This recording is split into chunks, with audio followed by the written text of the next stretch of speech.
Okay, hello again. I'm still Bijan, and I will be talking about Peruvian food because I am half Peruvian, and I want to share with you some amazing Peruvian cuisine. Okay, so first thing is this thing called tapa rellena, and it's basically a potato. You mash it up a whole bunch, and then you have ground beef, an olive, a hard-boiled egg, as well as some herbs and spices, and you mix that all together until it looks like some nice taco meat. And what you do is, once the potatoes are all mashed up and whatnot, you basically stuff the potato with the meat and the hard-boiled egg and the olive. It's essential to only have one olive. I don't know why, but you can only have one olive, and my Peruvian mom makes a very stern. Yeah, you only can have one olive. So you make it takes about 6 hours to make the total process. Each step is very detailed.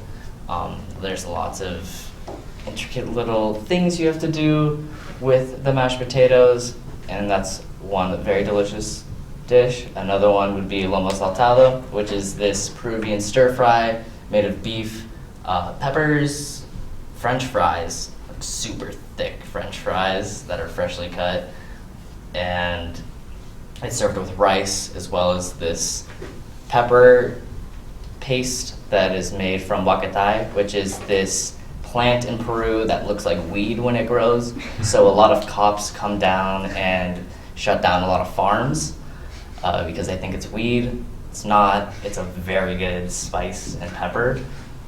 They put it in this sauce with onions as well as olive oil and ricotta, which is this also very delicious Peruvian spice. That's a super good dish. If you're in San Francisco, I have many recommendations to give you. Another one would be on the Persian side. I'm going to take a step away. I'm also Persian, so kebab, amazing. I don't know if you've ever had kebab. Probably my favorite food in the entire world. You take this meat that's been marinating for hours and hours and put them on skewers. You have rice made with tarik, which is if you were to take rice and overcook it so that it's burnt on the bottom and you chip it away after, we refer to it as gold. I know my dad refers to it as gold. When you flip the pan, it's just this golden brown disc of rice. You pour the juices of any meal over it, and it tastes delicious. You can only have it for one night because it goes bad afterwards. No one likes soggy rice. And that's all I have to tell you about my ethnicity's food for now. All right. The next portion is the evaluation portion, and personally, this is my favorite. It's like after table topics. This is my favorite part, because this is where we can all learn to improve, not just the person who's speaking, Bijan, but all of us as a whole, how we can get better using our public speaking ability. Bijan, great job. First speech, nailed it, got it down. You seem really prepared, even though I kind of know that you weren't, but that's okay. Your confidence up here was your biggest asset by far. I'm a true believer in confidence is the key to accomplishing anything. It doesn't matter if you're up here giving a speech, if you're taking a test, if you're talking to a cute guy or girl or anything like that. Confidence is the key to anything that you do, and you really nailed it. I absolutely loved it. You also showed it through your posture. You stood up nice and tall. You didn't hunch over a little bit or stand to the side like a lot of people do or cross anything like this. Great posture. You stood here nice and firm. Great job for your first speech. I also thought we got to know you fairly well through your favorite foods. Is it Persian and Peruvian? Yeah. Nice. I loved it. You were able to describe it in great detail. That's an awesome job. I love the details, and you really know your food. Let's see. No notes? Awesome. Great job. You didn't need them at all. Okay. Next part is little things that you could work on. First of all was your volume. I know in a room like this with a group kind of centered around this area, it's really easy to just kind of whisper to them. But next time, especially in Dr. Rupert's class, when you're giving your final presentation, your room's going to be packed. You're probably going to be in a bigger room than this. So I want you to imagine yourself talking from the back of your throat. Pretend that there's like a little megaphone in the back of your throat, and really picture yourself talking through that megaphone. A lot of times we have a tendency to talk from the very tip of our lips, a little bit like this, and then we kind of just whisper it to everyone else. Picture yourself talking through a megaphone and exemplify it to the room, left and right.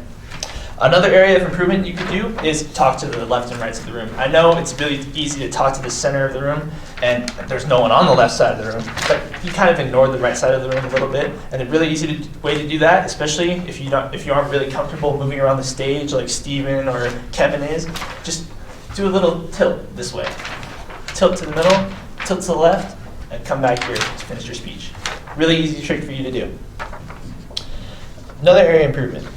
Relax the arms a little bit. I know we all have a tendency to, cover the chest, because the chest is our vital organ. It's like a dog, when they go into a fight, what do?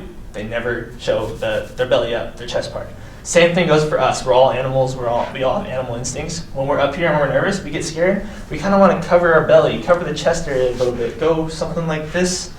The best way to do it, just deep breath, relax, arms to the side, and know what you're doing wrong. Let's see.